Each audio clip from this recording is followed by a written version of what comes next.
Good morning class. World geography में कल हमने देखा था कि पृथ्वी को हम कितने भागों में बांटते हैं, 3 भागों में बांटते हैं। सबसे पहले आएगा जलमंडल, स्थलमंडल और वायुमंडल। जो जलमंडल था उसमें हमने महासागरों का जिक्र किया था। कितने महासागर थे उसमें? 5। कौन से महासागर? प्रशांत महासागर, अंध महासागर, उसके बाद में हिंद महासागर, अंटार्कटिक और आर्कटिक महासागर। अब उसी में जब हम स्थलमंडल की बात करेंगे तो 7 महाद्वीप आते हैं। कौन से महाद्वीप आएंगे? 7। सबसे पहले आएगा एशिया। एशिया के बाद में ये सारे के सारे क्या हैं? सीक्वेंस में चलेंगे। अफ्रीका, उसके बाद में उत्तर अमेरिका,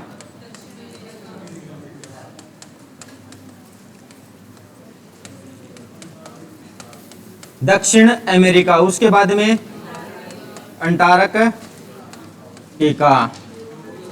यूरोप और ऑस्ट्रेलिया।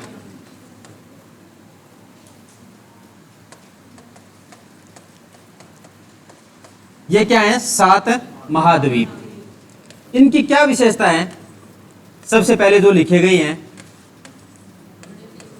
ये सबसे पहले इनकी ये विशेषता दर्शाई जा रही है कि ये अवरोही क्रम में लगे हुए हैं। सबसे बड़ा कौन सा है? एशिया। एशिया के बाद में अफ्रीका, उत्तर अमेरिका, दक्षिण अमेरिका, अंटार्कटिका, यूरोप और ऑस्ट्रेलिया। अब इसी में भाई हम देखेंगे अलग अलग से कौन से में कितने देश हैं और कौन से देश की क्या खास बात है। इसमें सबसे ऊंची चोटी की कौन सी आएगी, किस में से कौन सी नदी बहती है और नदी में से कौन से देश की राजधानी कौन सी नदी के किनारे है। कुछ पर्वत आते हैं, कुछ पठार भी आते हैं। ये सब इनमें रहेंगे और इनकी अलग अलग रूप से भी क्या विशेषता रहेगी।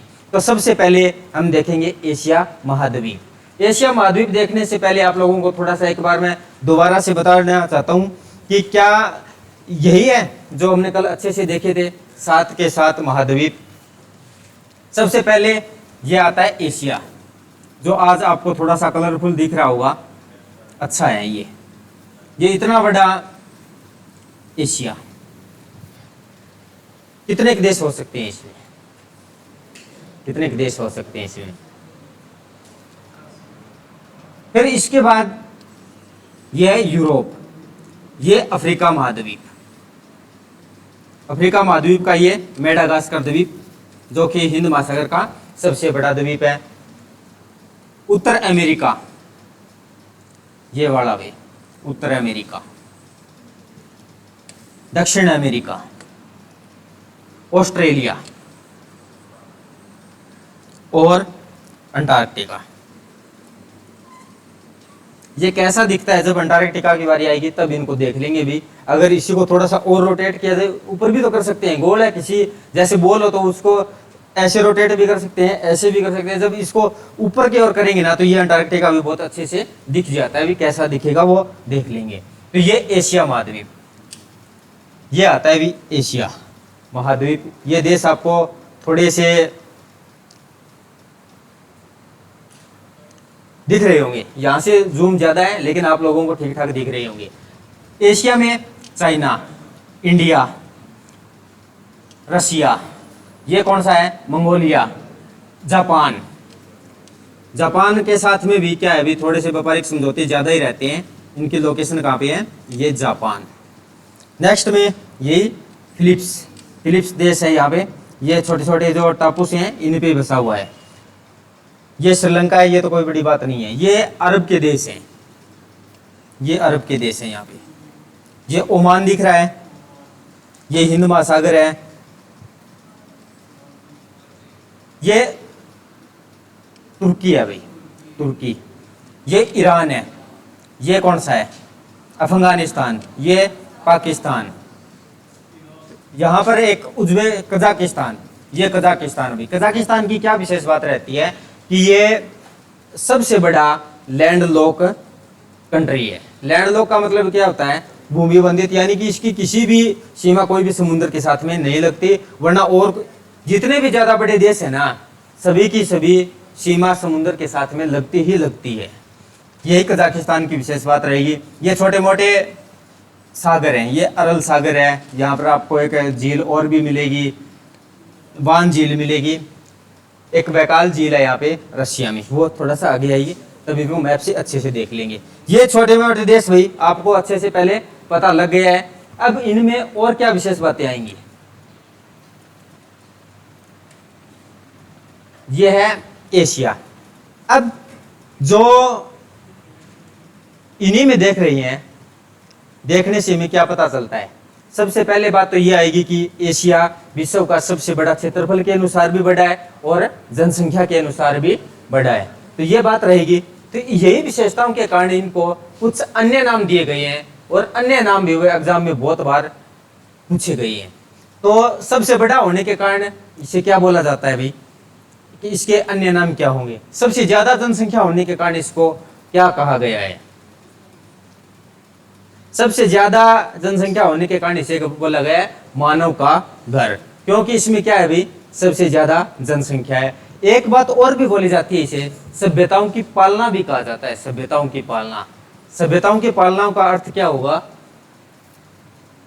कि जितनी भी सभ्यताएं हुई हैं वो लगभग वो भी एशिया महाद्वीप में हुई है। आपने सुना है सिंधु सभ्यता, हड़प्पा सभ्यता, पीली सभ्यता, मिस्र की सभ्यता, ये सभी की सभी कहाँ पर आती हैं, एशिया महाद्वीप में ही आती हैं। और सभी धर्मों की जन्म स्थली, जितने भी धर्म हुए हैं ना ये इसी एरिया में हुए हैं भाई।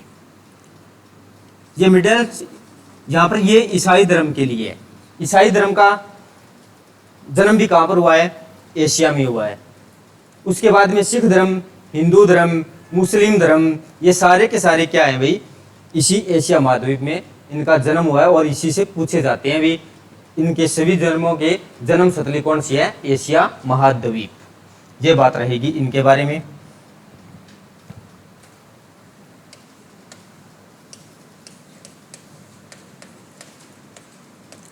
एशिया महाद्वीप,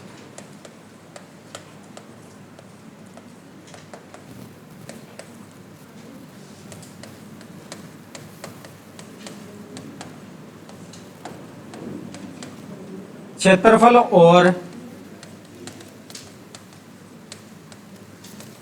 जनसंख्या के अनुसार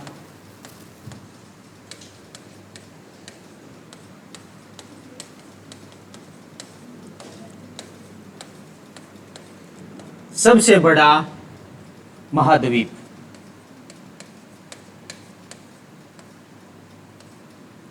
कौन सा है, एशिया। इनकी पहली विशेषता क्या रहती है, इसे कहा जाता है मानव का घर। क्यों कहा गया, क्योंकि सबसे ज्यादा जनसंख्या है, सबसे बड़ा आ रहा है, तो इसे क्या बोला जाता है, महाद्वीपों का महाद्वीप। बड़े के कारण इसको बोला गया है महाद्वीपों का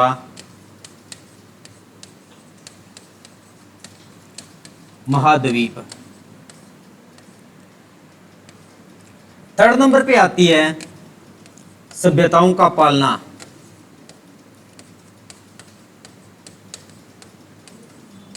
का पालना भी कहा जाता है, क्योंकि जितनी सभ्यताएं हैं सभी के सभी कहां पर आई हैं, एशिया महाद्वीप में।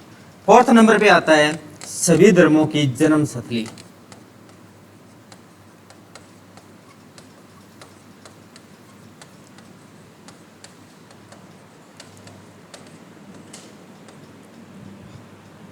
लिखना चाहो तो लिख भी लेना भाई, हिंदू, मुस्लिम, सिख, ईसाई,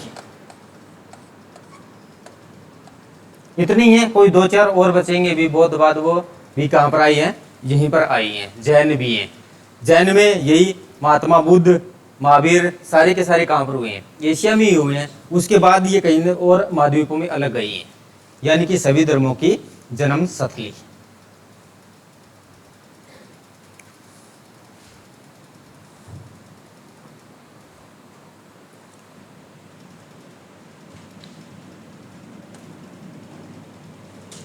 कर लिया नोट्स भी ने? ये तो थी इसकी विशेषताओं के बारे में बातें। अब थोड़ा सा इसके और अंदर चलेंगे तो एशिया महाद्वीप में हमें कुछ प्रमुख पर्वत पढ़ने पड़ेंगे। तो ज्योग्राफी, अभी ज्योग्राफी में तो वही चलेंगे, कोई पर्वत आएगा, कहीं पठार आएगा, कहीं नदियां आएंगी, कहीं झील आएगी, उनकी क्या विशेष बातें रहेंगी। तो अब हम बात करेंगे प्रमुख पर्वत। एशिया महाद्वीप में कौन से प्रमुख पर्वत आते हैं? हाँ जी,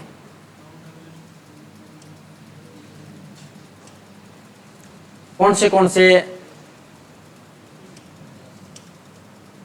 पर्वत आते हैं? हाँ, हिमालय तो पढ़ा है अभी। सबसे पहले ये तो पता ही होना चाहिए कि एक तो हिमालय ही आएगा, और तो देखो ये जब हमने देखा प्रमुख पर्वतों की बात करेंगे, ये इंडिया है, और इंडिया के इसी साइड क्या था? हिमालय था। हाँ जी, हिमालय। और इसी पर्वत के ऊपर क्या है? एक पामीर का पठार है, और पामीर का पठार यह माना जाता है कि पामीर का पठार है ना, ये सभी पर्वतों का जन्मदाता है, या सभी पर्वतों को एक साथ जोड़ कर रखता है पामीर का पठार। एक पहले बात तो यही आ रही है कि पर्वत और पठार में फर्क क्या होता है? अभी पर्वत और पठार में फर्क क्या होता है? पर्वत की शेप कैसी होती है? नुकीली होती है। और पठार क्या होता है? अभी पृथ्वी से ऊंचा उठा हुआ भाग और ऊपर से समतल होता है, उसको हम क्या कहते हैं? पठार। और पर्वत की शेप कैसी होती है? यानी कि नुकीली टाइप, क्योंकि पृथ्वी से ऊंचा उठा हुआ भाग और जिसकी आकृति नुकीली हो उसको हम क्या बोलते हैं? पर्वत। तो ये बात दोनों में फर्क पता होना चाहिए। तो यहाँ से पामीर का पठार है, और पामीर के पठार से ही कुछ प्रमुख पर्वत चलते हैं। यही से एक पर्वत और आएगा पाकिस्तान में, और पाकिस्तान में जो पर्वत आता है उसका नाम क्या है? सुलेमान पर्वत श्रेणी। यहीं से एक पर्वत श्रेणी अफगानिस्तान में भी चली जाती है अभी, जिसका नाम है हिंदकुश। हिंदकुश, अरे लिखाएंगे, ये जब बात मैं लिखा नहीं स्टार्ट करूँ ना तभी लिखना, उससे पहले समझते रहा करो। यहीं से एक पर्वत श्रेणी और आती है जो चाइना में चलेगी, और इसका क्या नाम आएगा? हाँ जी, पुनसुन पर्वत श्रेणी। पुनसुन पर्वत श्रेणी, ये चार हैं, और चारों की चारों बहुत फेमस है। ये जो जापान है, यहाँ पर एक पर्वत श्रेणी और भी आती है अभी, जिसका नाम है फ्यूजियामा पर्वत श्रेणी। ये पांच, और ये पांच से ही अपना काम चल जाएगा। अभी प्रमुख पर्वत कहाँ कहाँ पर आते हैं। हिमालय के बारे में एक प्रश्न और पूछा जाता है अभी, ये कितने देशों में स्थित है? हिमालय 7 देशों में है। और कौन से 7 देशों में आता है ये? हाँ जी, 7 की बात करेंगे ना, तो सबसे पहले ये भी अफगानिस्तान से स्टार्ट होगा। अफगानिस्तान, पाकिस्तान, भारत, चीन 4, उसके बाद में नेपाल 5, भूटान 6, और आगे म्यांमार 7। इन 7 देशों में स्थित है। और ये भी एग्जाम में पूछ लिया गया, या ये भी पूछ लिया जाता है भी कौन से देश में स्थित नहीं है। ये कोई और देश दे देगा, 3 इनमें से मिल जाएंगे। हेडिंग डालिए प्रमुख पर्वत।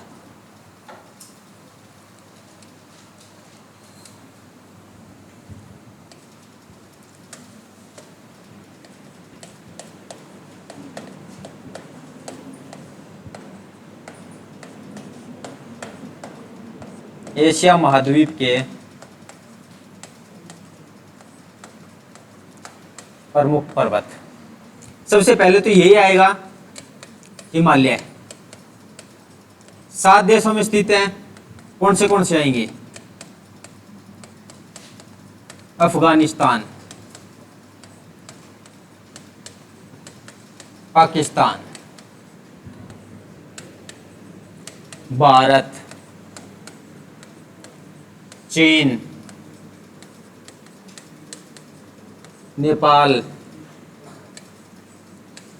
भूटान और म्यांमार। म्यांमार में जो स्थित था उसको किस नाम से जाना गया था? म्यांमार में जो हिमालय का पार्ट है उसको किस नाम से जाना गया था? हाँ, आया था जिक्र या नहीं आया था? हाँ, तो किस नाम से जाना गया था? उसके बाद सुलेमान पर्वत श्रृंखला,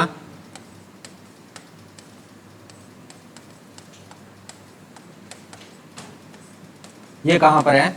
पाकिस्तान में।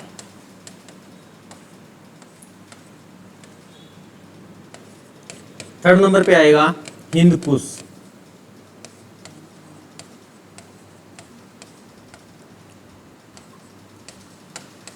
पर्वत श्रृंखला अफगानिस्तान।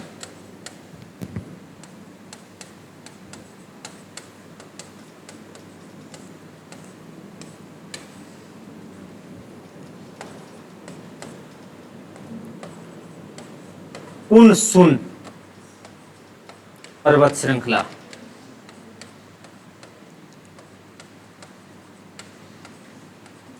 ये चीन में स्थित है।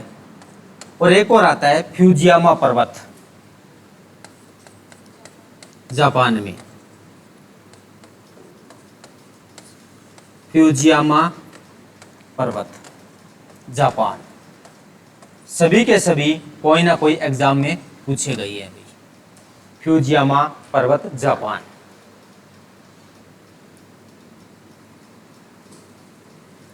हाँ भाई, हिमालय का जो पार्ट म्यांमार में था, बताया नहीं आपने, उसको किस नाम से जाना गया था? अराकोनयोम। अराकोनयोम क्या काम कर रहा था? यह भारत और म्यांमार के मध्य में एक प्राकृतिक सीमा बनाने का काम करेगा। अंडमान निकोबार भी क्या थे? अंडमान निकोबार के द्वीप अराकोनयोम पर्वत श्रेणी के ही अवशेष थे।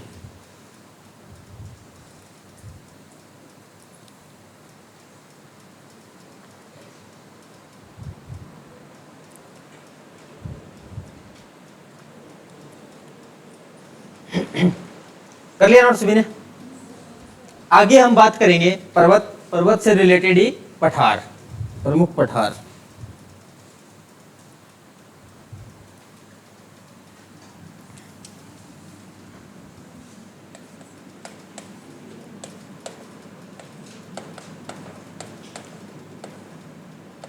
प्रमुख पठार आपने नाम सुना होगा, तिब्बत का पठार सुना है? क्या खास बात है उसकी? तिब्बत का पठार ये विश्व का सबसे बड़ा पठार है। और कहां पर आता है? एक बार एग्जाम में बहुत शानदार तरीके से पूछ लिया गया, किन दो पर्वत श्रृंखलाओं के मध्य में आता है ये? हाँ जी, ये आएगा तिब्बत प्लेट्यू, तिब्बत का पठार। भारत के ऊपर है। भारत के ऊपर होने के साथ साथ हिमालय का विस्तार कहां से कहां तक था? ये सिंधु नदी है, कुछ इस प्रकार से था हिमालय का विस्तार, यहीं से था। और ऊपर से कौन सी पर्वत श्रृंखला जा रही है? पुनसुन पर्वत श्रृंखला। यानी कि पुनसुन पर्वत श्रृंखला और हिमालय के मध्य में स्थित क्या है? तिब्बत का पठार। और ये विश्व का सबसे बड़ा पठार है। अब इसकी थोड़ी सी और विशेषता की बात करें तो ये किस टाइप का हो सकता है? ये ठंडा हो सकता है या गर्म हो सकता है? ये ठंडा ही होगा, क्योंकि क्या है, ये 23.5 से तो ऊपर आ चुका है। ऊपर आएगा तो वहां पर क्या है? ठंडी बर्फ ही पड़ता है। ठीक है जी, नोट करिए इसके बारे में। चीन में स्थित विश्व का सबसे बड़ा पठार।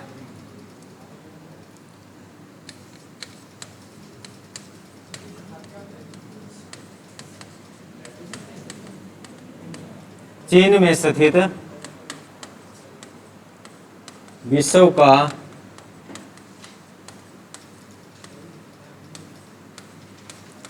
सबसे बड़ा पठार।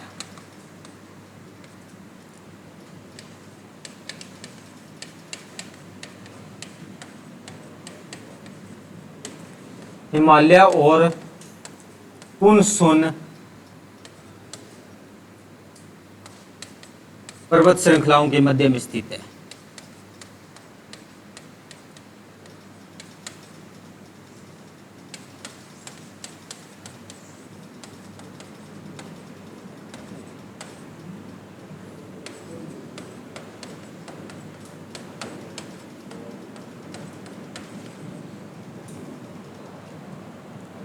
थर्ड नंबर पे आता है पामीर का पठार।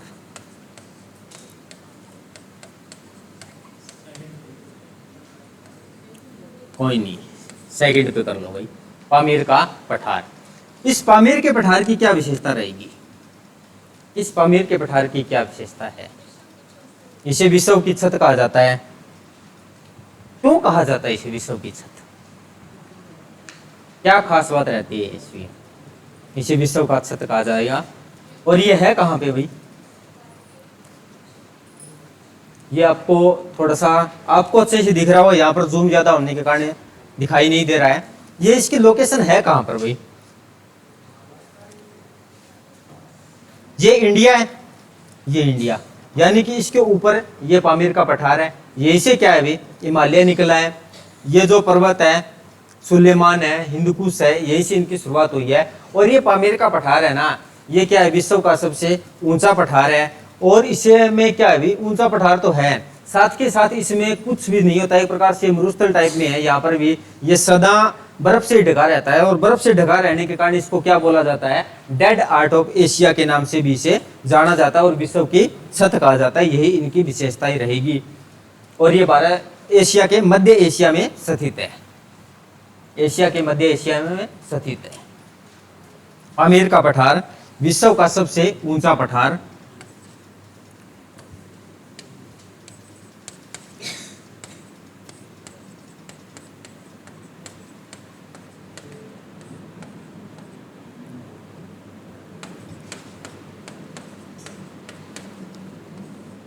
ऊंचा पठार है, इसे विश्व की छत कहा जाता है।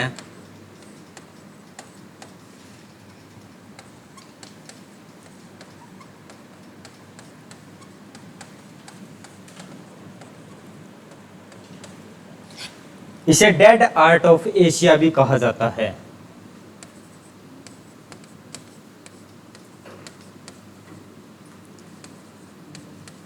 Dead heart of Asia.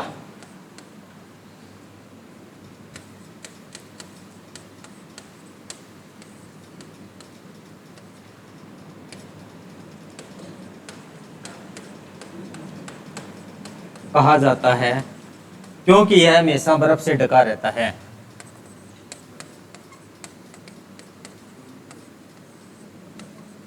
यह हमेशा बर्फ से ढका रहता है।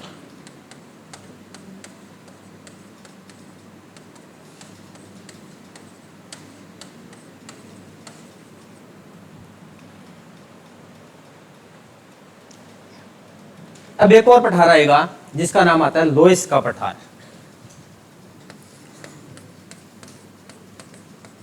और ये लोइस एक जगह है, ये कहां पर है? चीन में। अभी लोइस का पठार चीन में स्थित है।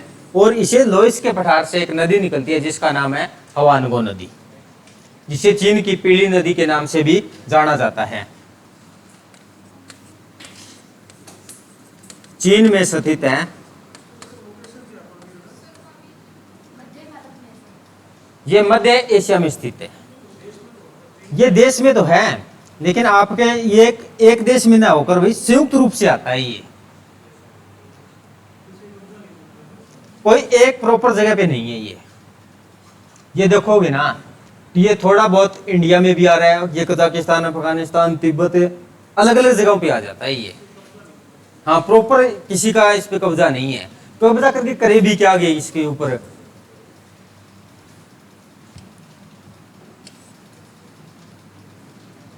लोइस का पठार चीन में स्थित है और यहां से हवानगो नदी का उद्गम होता है। इस पठार से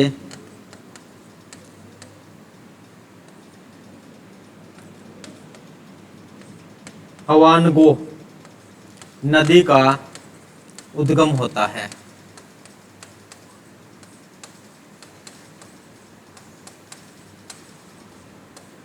कितने पर्वतों का जिक्र किया हमने? पर्वतों का जिक्र कितने किया था? 5। कौन से 5 थे? हिमालय था जो कि 7 देशों में स्थित है। उसके बाद में पाकिस्तान का बात करेंगे तो सुलेमान, अफगानिस्तान की बात करेंगे तो हिंदकुश, चीन की बात करेंगे तो कुनसुन, और जापान में आता है फ्यूजियामा पर्वत। उसके बाद पठार कितने पठार का जिक्र किया? तिब्बत का पठार, ये क्या विश्व का सबसे बड़ा पठार 2 पर्वत श्रृंखलाओं के मध्य में आता है, हिमालय और कुनसुन पर्वत श्रृंखला के मध्य में पामेर का पठार विश्व का सबसे ऊंचा पठार है, विश्व की छत भी कहा जाता है, डेड हार्ट ऑफ एशिया भी कहा जाता है क्योंकि ये हमेशा बर्फ से ढका रहता है और मध्य एशिया में स्थित है। लोएस का पठार ये चीन में स्थित है और यहाँ से वानगो नदी का उद्गम होता है।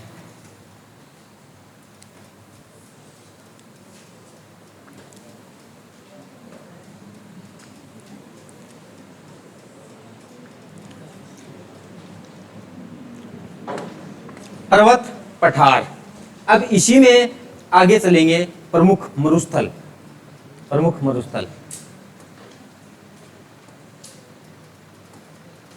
ये आते हैं भी एशिया के प्रमुख मरुस्थल। कहां कहां पर कौन सा मिलेगा।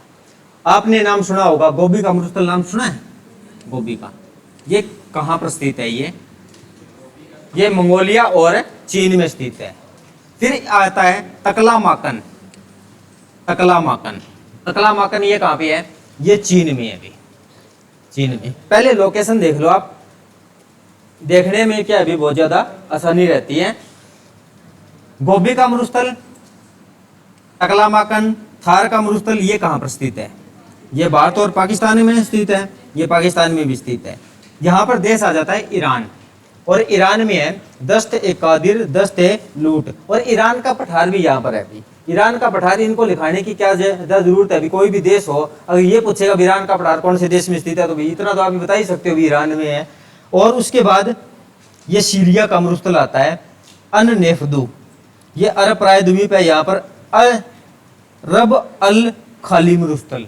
ये भी इनके मुस्लिमों के नाम से ही बने हुए मरुस्थल हैं। भाई बहुत अजीब है, लेकिन अपने को तो पढ़ने पड़ेंगे। एक क्वेश्चन का सवाल है, एक क्वेश्चन पता नहीं भी कितने स्टूडेंट से आगे कर देता है और पीछे कर देता है।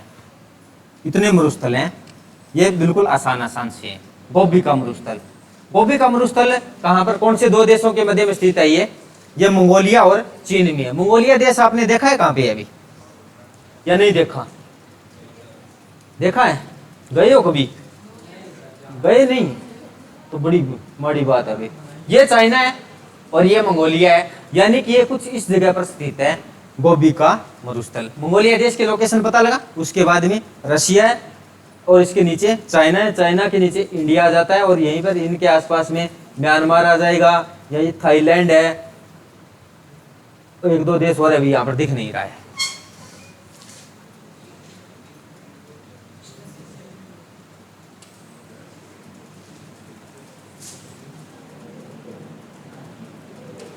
ये है प्रमुख मरुस्थल, नोट करिए भी प्रमुख मरुस्थल।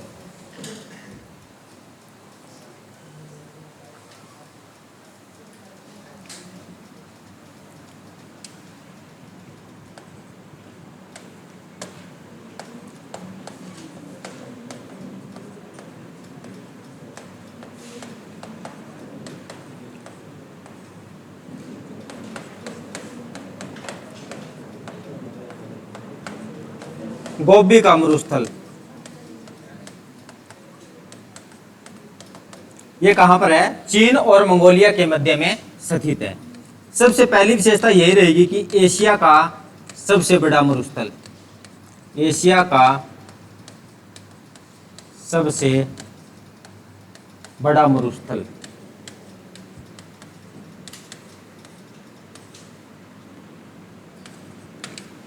चीन और मंगोलिया में स्थित है।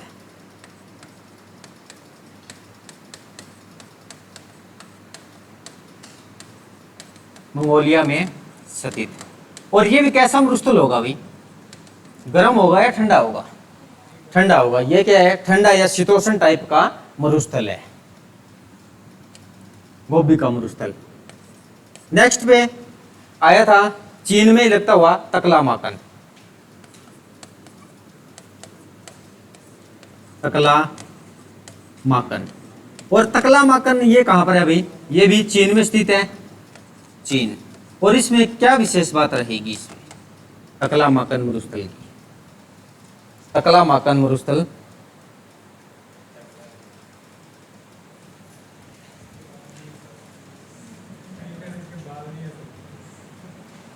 कोई बात को नहीं। तकलामाकन मरुस्थल, इस मरुस्थल की विशेष बात यह रहती है कि चीन का परमाणु प्रशिक्षण स्थल इसी मरुस्थल में है, और एग्जाम में पूछा गया था भाई। चीन का परमाणु प्रशिक्षण केंद्र,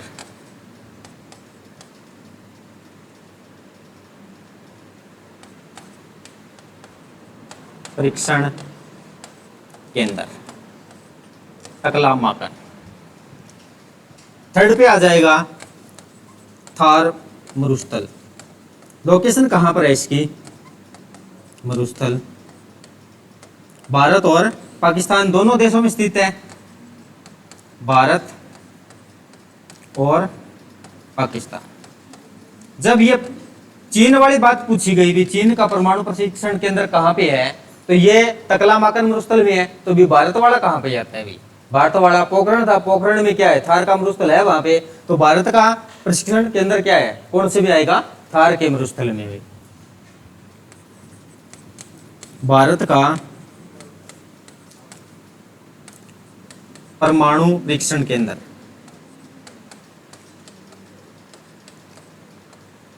परीक्षण केंद्र थार मरुस्थल के अंदर नहीं है। थार मरुस्थल वैसे एक जगह, मरुस्थल टाइप की जगह है, उसपे तो शहर भी तो बसे हुए हैं। बहुत बड़ी चीज है ये। एरिया है एक प्रकार की मरुस्थल में टाइप का भी। यहाँ पर भी चलो भी वनस्पति कम होती है, लेकिन शहर बसे हुए हैं। पोखरण जगह बहुत बड़ी है। जैसलमेर है, जोधपुर है, बाड़मेर है, ये क्या है? सारे के सारे थार मरुस्थल पे तो बसे हुए हैं। और उसी में क्या किया गया है? एक परमाणु प्रशिक्षण केंद्र किया गया। क्या? नहीं, तीसरा स्थान नहीं है ये थार का मरुस्थल है। कुछ इसी प्रकार से है। मध्य में से क्या हो जाता है? ये भारत आ जाता है। और इधर कौन सा है? पाक। ये पाकिस्तान वाले भाई अपने नाम से तो भाई बिल्कुल नफरत ही रखते हैं। इन्होंने इसका अलग ही नाम रखा हुआ है, अपना खुद का ही नाम है। और ना नाम इसको रखना आया भाई, पाकिस्तान में इस थार के मरुस्थल को भी चोलिस्तान के नाम से जाना जाता है। और एग्जाम में पूछा जाएगा यह प्रश्न भाई, थार के मरुस्थल को पाकिस्तान में चोलिस्तान कहा जाता है।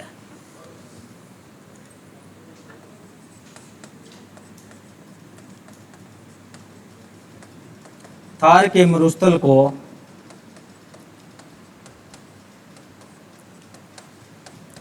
पाकिस्तान में चोलिस्तान कहा जाता है।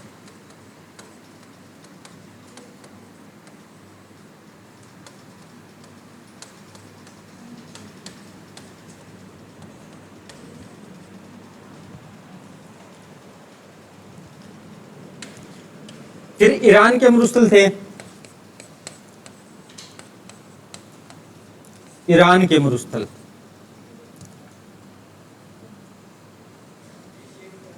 हाँ एशिया, ईरान एशिया में ही है। कौन से थे? दस्त ए लूट,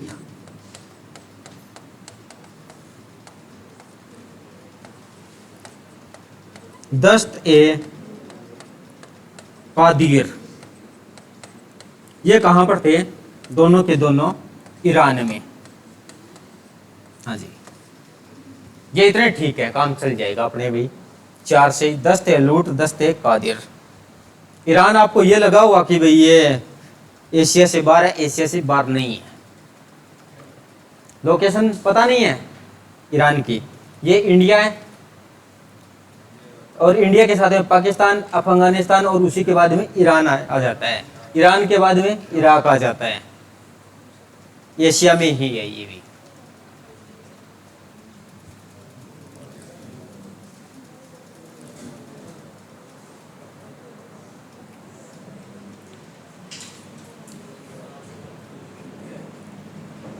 ये भी क्या थे? थोड़े से सूखे में चल रहे थे। सूखे में चलने के बाद में अब हम थोड़ा सा जल में चलेंगे, और जल में चलेंगे तो एशिया महाद्वीप की प्रमुख झीलें देखेंगे भी, कहां कहां पर कौन सी झील मिलती है।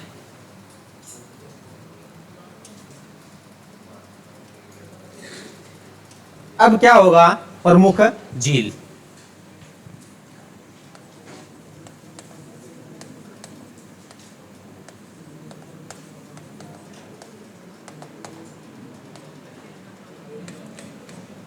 पहले नंबर पे एक झील का नाम आता है जिसका नाम है बैकाल झील। और ये बैकाल झील कहां पे है भाई? बैकाल झील कौन से देश में स्थित है? ये रूस में स्थित है। और इसकी विशेष बात क्या रहेगी? ये विश्व की सबसे गहरी झील, विश्व की सबसे गहरी झील, यही इनकी विशेष बात है। फिर बात आएगी थर्ड नंबर पे, सेकंड पे एक झील आती है वान झील। वान झील ये कहां पर है? ये तुर्की में है भाई। तुर्की देश की विशेष बात क्या रहेगी? तुर्की और रूस की दोनों के रहते हैं। तुर्की और रूस की दोनों की विशेष बात ये रहती है कि ये दोनों महाद्वीप में आते हैं, एशिया और यूरोप में। और तुर्की भी क्या है? एशिया और यूरोप में आती है। तो ये जो तुर्की की वान झील है ना, ये एशिया महाद्वीप में आती है। और इसकी विशेष बात ये रहती है कि विश्व की सबसे अधिक लवणता वाली झील या खारी झील। कितनी खारी हो सकती है? विश्व की सर्वाधिक लवणता वाली झील, सर्वाधिक लवणता, कितनी लवणता होगी? कल हमने महासागरों में देखी थी, कितनी लवणता मिली थी? 35 ग्राम प्रति 1000 ग्राम के पीछे या प्रति लीटर के पीछे। तो इसमें कितनी लवणता होनी चाहिए? ये सबसे खारी है, तो ये महासागरों से भी खारी है। हाँ जी, कितना हो सकता है इसमें?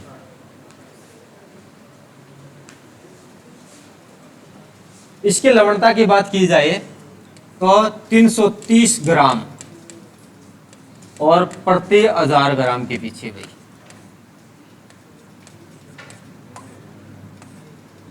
प्रति 1000 ग्राम, थोड़ा सा ही नमक मिलता है ना इसमें। 330 ग्राम प्रति 1000 ग्राम के पीछे इसमें लवणता पाई जाती है।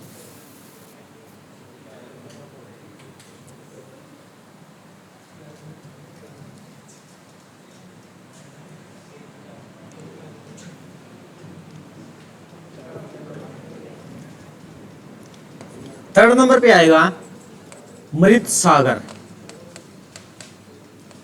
यह मृत सागर कहां पर मिलेगा? कौन से दो देशों के मध्य में स्थित है? प्रति 1000 ग्राम के पीछे। ये भी तो पता होना चाहिए। ये 330 ग्राम है, ये कितने पानी में मिला है? क्या पता 1000 लीटर पानी में मिला हो, तब ये कौन सी लवणता होगी उसमें?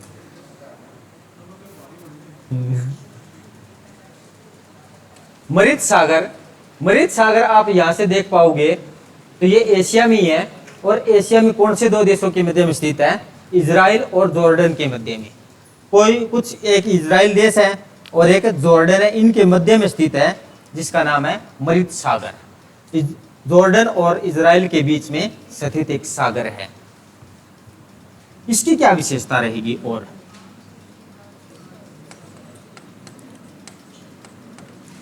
इजराइल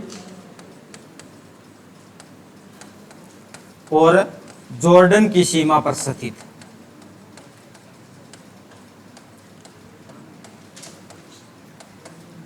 इसकी विशेषता यह रहती है कि यह दूसरी सबसे सर्वाधिक लवणता इसमें पाई जाती है भी।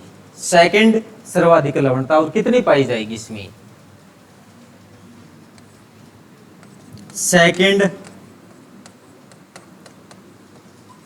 सर्वाधिक लवणता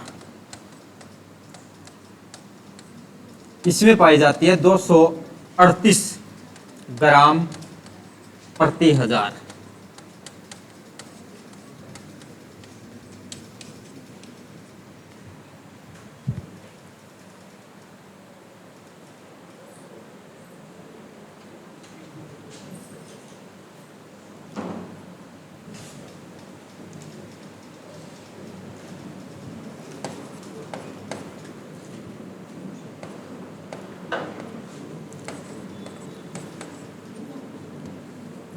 एक सागर और आएगा, अरल सागर।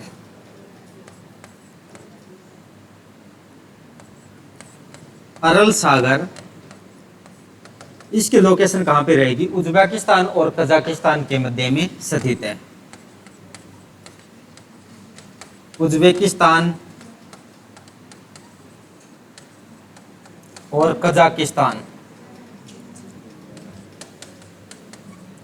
कजाकिस्तान के मध्य स्थित है।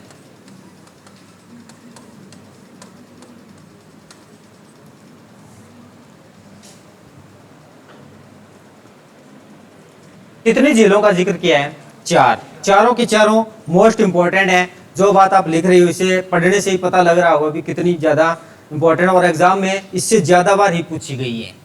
विवेकाल झील रूस में है विश्व की सबसे गहरी झील। सेकंड नंबर पे वान झील, ये तुर्की में है विश्व की सर्वाधिक लवणता इसमें पाई जाती है। और कितनी पाई जाती है? 330 ग्राम। मृत सागर ये कहां पर है? इजराइल और जॉर्डन की सीमा पर है। सेकंड सर्वाधिक लवणता पाई जाती है 238 ग्राम। अरल सागर ये उज्बेकिस्तान और कजाकिस्तान के मध्य स्थित है, यानी कि इन दोनों की सीमाओं के मध्य में जिस प्रकार से मृत सागर था।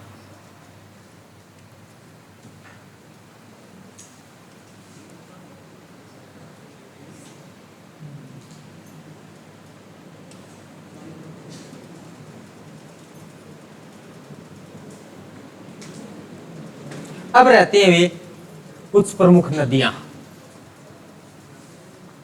5-7 नदियां और हैं, उनको और देखेंगे,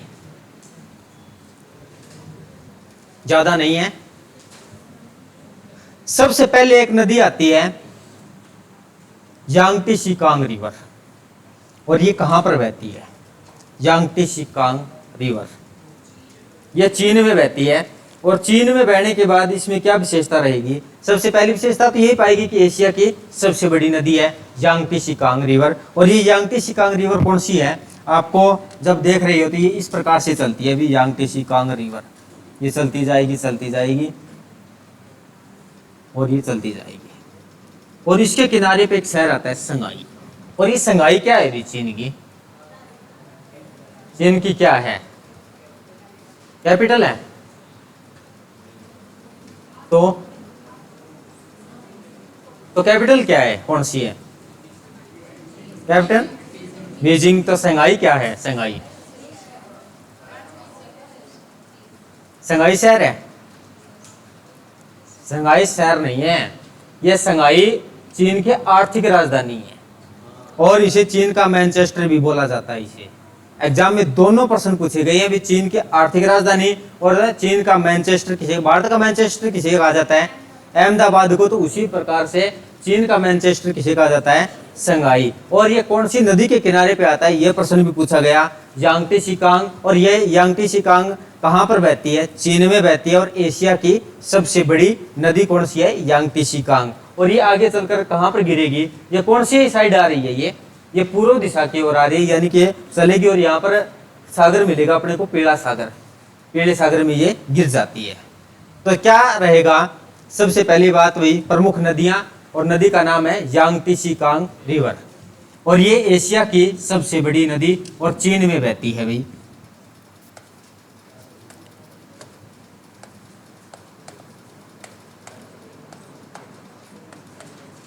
प्रमुख नदियां, पहले नंबर पे आएगा यांगटी शिकांग नदी। बड़ा अजीब नाम है भाई, यांगटी शिकांग नदी एशिया की सबसे बड़ी नदी।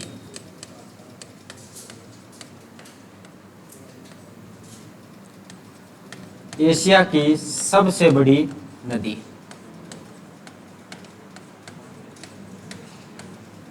चीन में बहती है।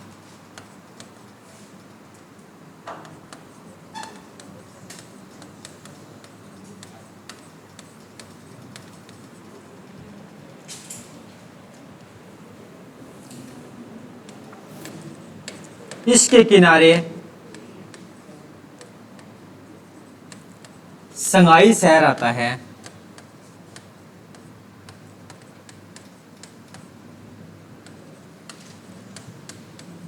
जिसे चीन का मैनचेस्टर कहा जाता है। जिसे चीन का मैनचेस्टर कहा जाता है।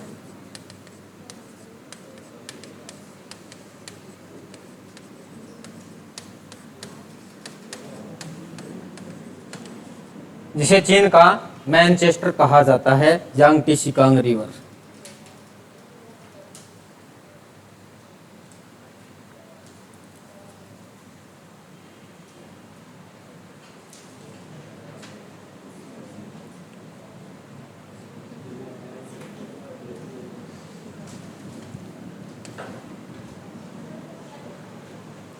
कौन सा? ये यांगटी शिकांग रिवर, यांगटी शिकांग नदी। यांगटी शिकांग नदी चीन में बहती है, एशिया की सबसे बड़ी नदी है। एशिया, चीन का संघाई शहर इसके किनारे पे आता है, जिसे चीन का मैनचेस्टर कहा जाता है। इसी में मैप में आपने एक नदी और देखी होगी, ये कौन सी है? Yellow river. ये इसका नाम येलो रिवर ही है या भाई और नाम है? हवान हो, इस नदी का नाम क्या है? हवान हो। और इसे पीली नदी क्यों कहा जाता है भी? हवान हो, हवान हो, इसे पीली नदी क्यों कहा जाता है? क्योंकि इसके रास्ते में पीली मिट्टी आती है। पीली मिट्टी आने के कारण इसे क्या कहा जाता है? पीली नदी के नाम से ही जाना जाता है। तो उसी प्रकार से भारत में भी कुछ दो नदियों में मिट्टियां मिली थी कहीं ना कहीं। हाँ,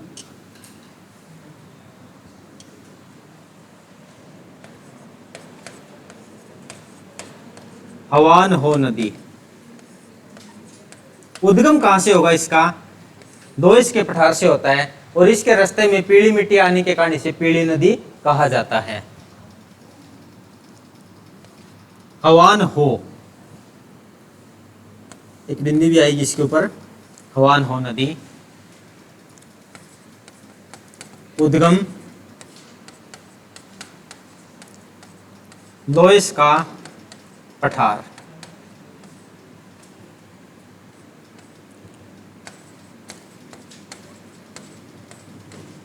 इसके रास्ते में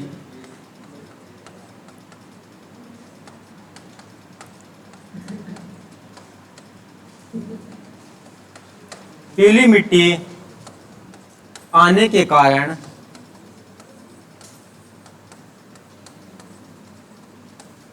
इसे चीन की पीली नदी कहा जाता है।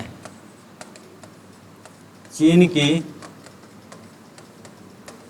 पीली नदी कहा जाता है।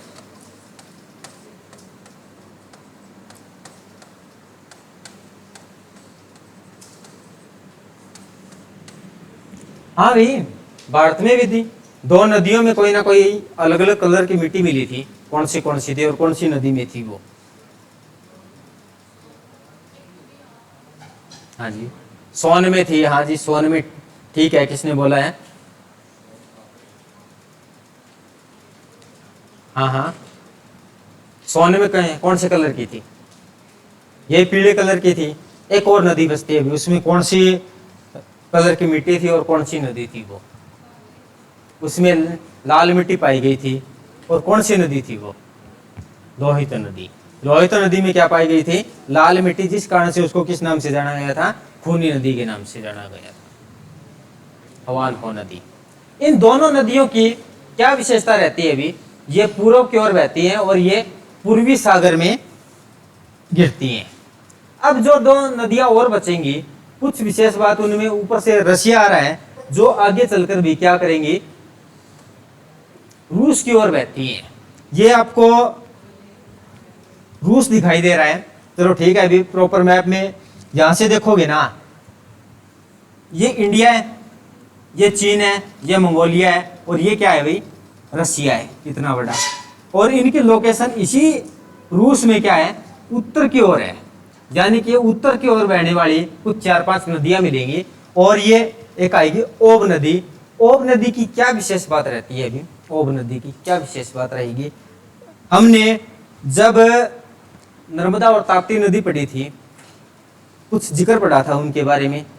क्या क्या जिक्र था? एक तो होता है डेल्टा और एक होता है ज्वारमुख नद, जिसको इंग्लिश में हम बात करते हैं एस्चुरी। दोनों में क्या फर्क था पता है आप लोगों को? एक डेल्टा और एक ज्वारनद मुख। एक होता है डेल्टा और एक होता है ज्वारनद मुख।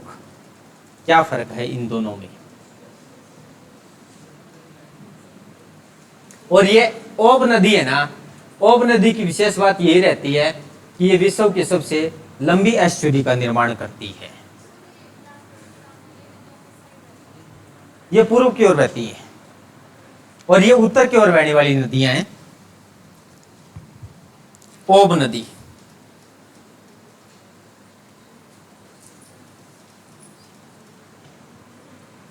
इसी में देख लेते हैं अभी क्या रहेगा। एशिया की उत्तर की ओर बहने वाली नदियां,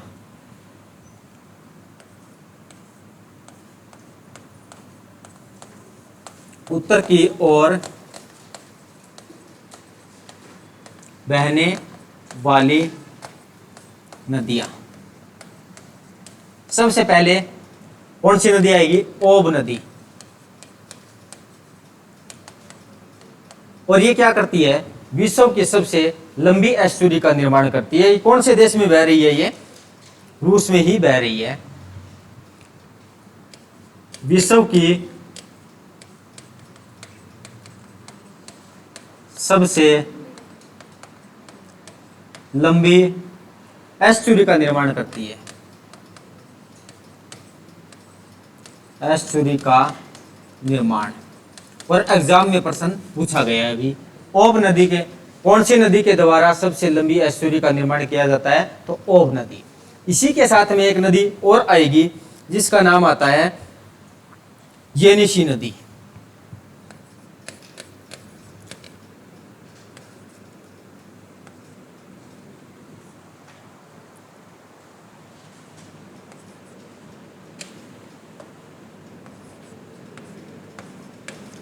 येनिशी नदी, ये भी उत्तर की ओर बहती है भी। इसकी विशेष बात याद रखो तो भी ठीक है, ना रखो तो भी ठीक है अभी, लेकिन इतना जरूर पूछा गया इसके बारे में, ये नदी कौन से देश में बहती है? तो ये रूस में बहती है येनिशी नदी। और थर्ड पे आती है लीना नदी। लीना नदी एग्जाम में पूछा गया अभी, रूस में। और येनिशी नदी की खास बात यह है, रूस में तो बहती है, एशिया की दूसरी सबसे बड़ी नदी। और पहली कौन सी थी? यांगत्से कांग, एशिया की दूसरी सबसे बड़ी नदी, एशिया की दूसरी सबसे बड़ी।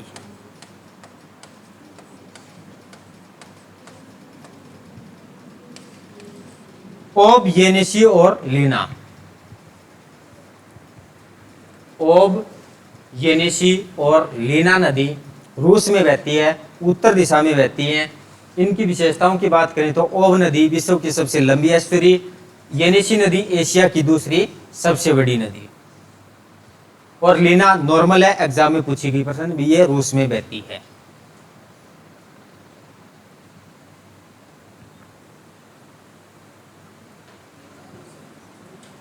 चाची, हाँ तीनों रूस में है, क्योंकि रूस उत्तर की ओर बह रही है तो ये रूस ही उत्तर में है, उसके बाद तो कोई देश है ही नहीं, फिर तो समुद्र आ जाता है। एस्चुरी क्या होता है?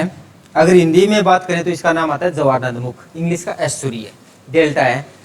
डेल्टा क्या होता है? सबसे पहली बात तो यही है कि डेल्टा क्या होता है। डेल्टा और जवारनदमुख या एस्चुरी, जवारनदमुख। डेल्टा एक प्रकार से क्या है? कोई नदी पहाड़ से चली है, जैसे ये कोई पर्वत है, यहाँ से चली और चलने के साथ साथ में धरती से बहते हुए आगे चली, और आगे क्या है? समुद्र आ गया और समुद्र में गिरेगी। जब ये समुद्र में गिरेगी ना, तो नदी अपने साथ में जो अवसाद लाती है ना, कोई मिट्टी, कूड़ा, कचरा, पेड़ पौधे जितने भी हो, डस्टबिन हो, ठंडा की बोतल हो, डिस्पोजल हो, वो साथ में लाएगी। और साथ में लाने के बाद में जहां पर ये समुद्र के मुहाने पर आती है ना, तो इस जगह पर क्या कर देती है? अवसाद का जमाव कर देती है, तो उसको हम क्या कहते हैं? डेल्टा कहते हैं। और इस डेल्टा की विशेष बात क्या रहती है कि इसमें 80% योगदान जो कूड़ा कचरा जमा कर रही है नदी का है। कूड़ा कचरा तो समुद्र में भी तो है, और 20% लहरों के द्वारा जमा किया जाता है, उसको हम कहते हैं डेल्टा। जबकि जवारनदमुख में क्या हो जाता है? अभी इसमें भी ये रिवर्स हो जाएगा, अब साथ इसमें भी जमा होंगे, कूड़ा कचरा तो इसमें भी जमा होगा, और इसमें केवल और केवल 20% योगदान रहता है नदी का, और 80% योगदान हो जाता है समुद्र का। ये एस्चुरी है। बात आई समझ में? ठीक है जी, जवारनदमुख और एस्चुरी। अब जो नदियां बचेंगी, कुछ समुद्र तो वही एशिया के चारों तरफ लग रहा है, एक तरफ ही नहीं, तीन तरफ लग रहा है, एक तरफ नहीं लग रहा। उत्तर की ओर लग रहा है, पूर्व की ओर लग रहा है, दक्षिण की ओर लग रहा है, जबकि थोड़ा सा इधर जाते हैं तो भाई पश्चिम की ओर समुद्र नहीं लग रहा। तो कुछ दक्षिण की ओर से आने वाली नदियां भी हैं भी यहाँ पे। ये येनिशी नदी, येनिशी नदी भाई उत्तर की ओर बह रही है।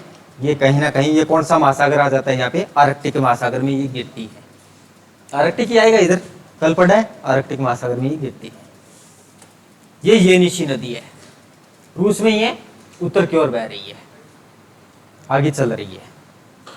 अब क्या होगा, कुछ दक्षिण की ओर से आने वाली नदियां आएंगी, तीन चार, ये ज्यादा नहीं है।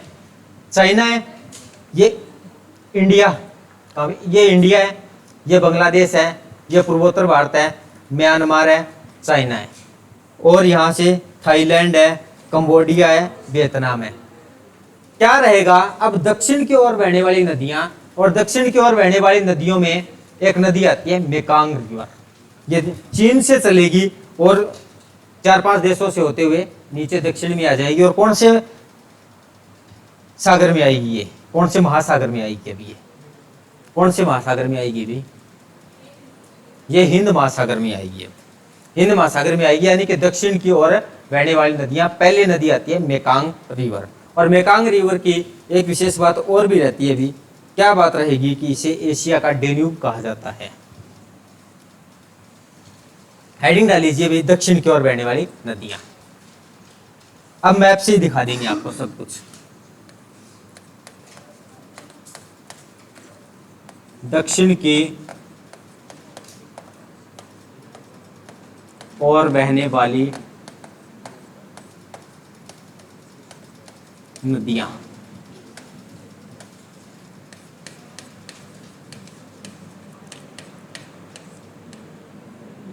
मेकांग नदी। मेकांग नदी पहली विशेषता तो क्या है, ये दक्षिण की ओर बह रही है, इसे एशिया का डेन्यूब कहा जाता है। इसे एशिया का डेन्यूब कहा जाता है। अब ये डेन्यूब क्या है भाई, अब ये डेन्यूब क्या है, इसका भी पता करना पड़ेगा। दिक्कत तो ये भी कर रहा है डेन्यूब। डेन्यूब एक नदी है जो यूरोप में बहती है अभी, और उसकी विशेष बात क्या है कि वो 7 देशों में बहती है, और सर्वाधिक, विश्व के सर्वाधिक देशों में बहने वाली एक ही नदी है जो कि डेन्यूब है। और उसके बाद में ये जब हम मेकांग रिवर देख रहे हैं तो ये कितने देशों में बह रही है अभी, पहले तो चीन में बह रही है, चीन के बाद में ये थोड़ा बहुत म्यांमार में भी आ रही है, ये लाओस में आ रही है, थाईलैंड में आ रही है, कंबोडिया में है, और नीचे वियतनाम में है। यानी कि 4-5 देशों में बह रही है। तो 4-5 देशों में बहती है, और वो क्या है अभी 7 देशों में बह रही है। ये इन दोनों की समानता ही मिल रही है। तो समानता मिलने के कारण इसे क्या कहा गया अभी, एशिया का डेन्यूब। और एग्जाम में पूछा गया प्रश्न भी, एशिया का डेन्यूब कौन सी नदी को कहा जाता है, मेकांग नदी को कहा जाएगा भाई। अब नेक्स्ट में इसी में एक नदी और आ जाती है, मिनाम या चाओ फ्राओ नदी।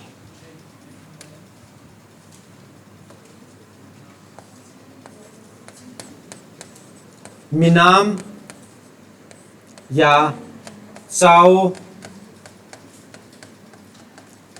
फ्राओ नदी, मिनाम या चाओ फ्राओ नदी। इसकी विशेष बात क्या रहेगी, थाईलैंड की राजधानी है, कौन सी आती है थाईलैंड की राजधानी, बैंकॉक। थाईलैंड की राजधानी बैंकॉक इस नदी के किनारे पर स्थित है।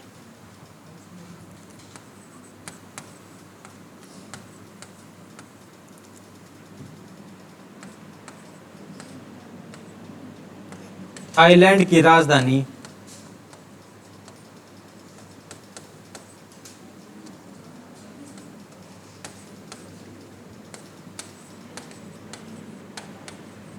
बैंकॉक इस नदी के किनारे पर स्थित है।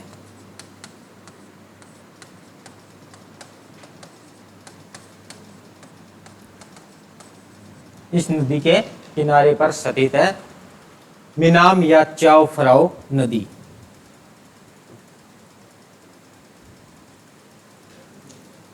एक नदी और है, वो भी क्या है भाई, दक्षिण में ही बहती है, एग्जाम में पूछी गई, साल्विन नदी।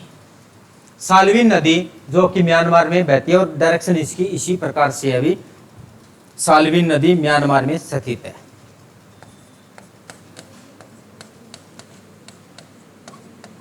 साल्विन नदी म्यांमार, साल्विन नदी म्यांमार में।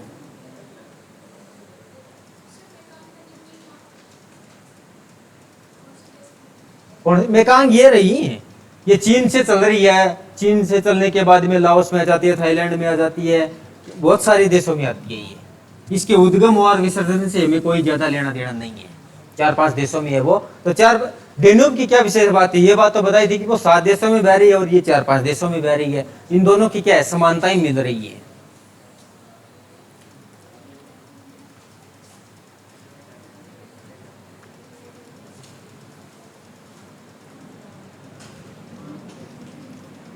दो नदियां और हैं, एक नदी आती है इरावदी नदी। इरावदी नदी ये भी म्यांमार में है और इसे म्यांमार की जीवन रेखा कहा जाता है। इसे म्यांमार की जीवन रेखा कहा जाता है, जीवन रेखा कहा जाता है। और इसी नदी के बेसिन में भी सर्वाधिक मात्रा में चावल का उत्पादन होता है और चावल का उत्पादन होने के कारण भाई इस नदी बेसिन को क्या कहा जाता है, म्यांमार के चावल का कटोरा भी कहा जाता है।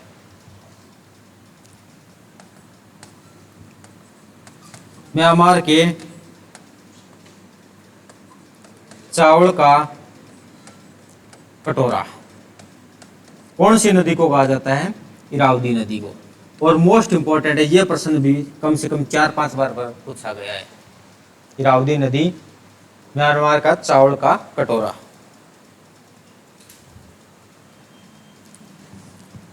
दक्षिण की ओर बहने वाली कितनी नदियां हो चुकी हैं, 4। सबसे पहले कौन सी है, मेकांग। मेकांग के बाद में मिनाम या चाओ फ्राओ नदी, फिर आता है साल्विन नदी, इरावदी नदी। चारों की चारों बिल्कुल एग्जाम में डिट्टो इसी प्रकार से पूछी गई है।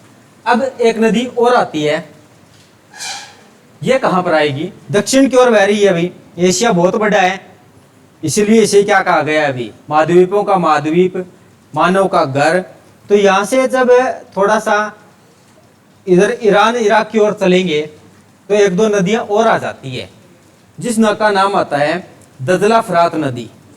दजला फरात नदी आपने सुना है, दजला फरात नदी इतिहास में देखा हुआ तो आपने कहीं ना कहीं। मेसोपोटामिया की सभ्यता कहां पर मिली थी, इसी नदी के किनारे पे मिली थी, दजला और फरात। ये कहां पर बह रही है, ये इराक और ईरान दोनों देशों में बहती है। दजला और फरात क्या है, ये 2 जलधाराएं हैं और ये आपस में भी कहां पर आगे चलकर मिल जाती होगी कहीं ना कहीं, अपने को कोई लेना देना नहीं है। ये दजला और फरात नदी ये कहां पर है, इराक में स्थित है, इतना याद रख लेना भाई, दजला और फरात। 5वें नंबर पे दजला फरात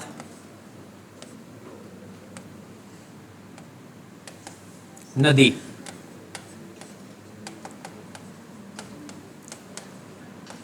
इराक में स्थित है या इराक में बहती है। वहीं पर क्या है भाई, मेसोपोटामिया की सभ्यता मिली थी, वो बात लिखवाने की जरूरत है या नहीं है।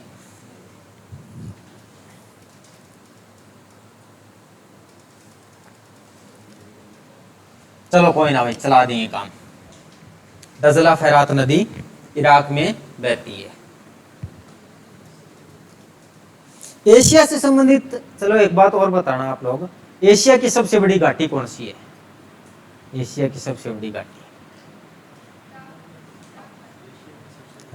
हाँ सबसे बड़ी घाटी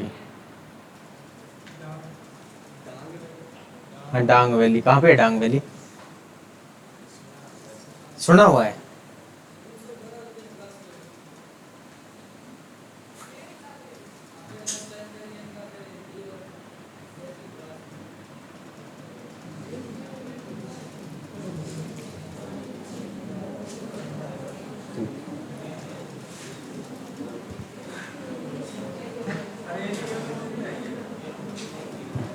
हाँ भाई, एशिया की सबसे बड़ी घाटी कहाँ पे है?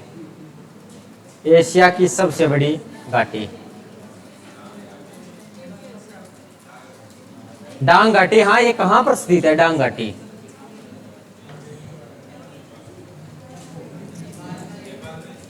नेपाल में। कौन सी पर्वत श्रृंखलाओं के मध्य में स्थित है?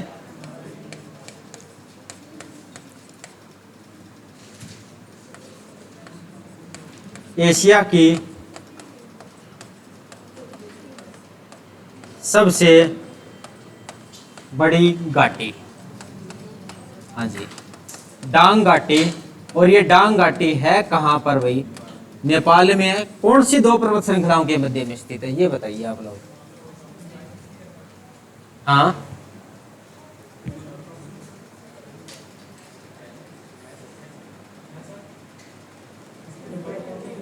किसकी लंबाई चौड़ाई रहनी होती, इतनी बता दियो ये कौन सी दो पर्वत श्रृंखला इसमें। हाँ, इतना अगर एडवांस ना हो।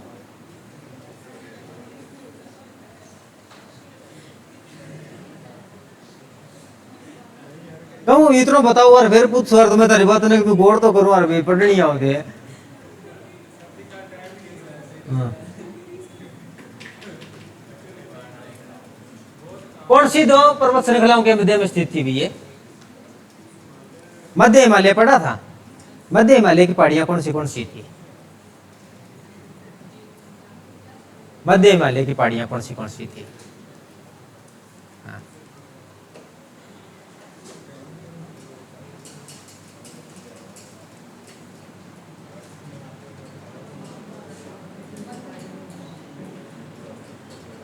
चलो,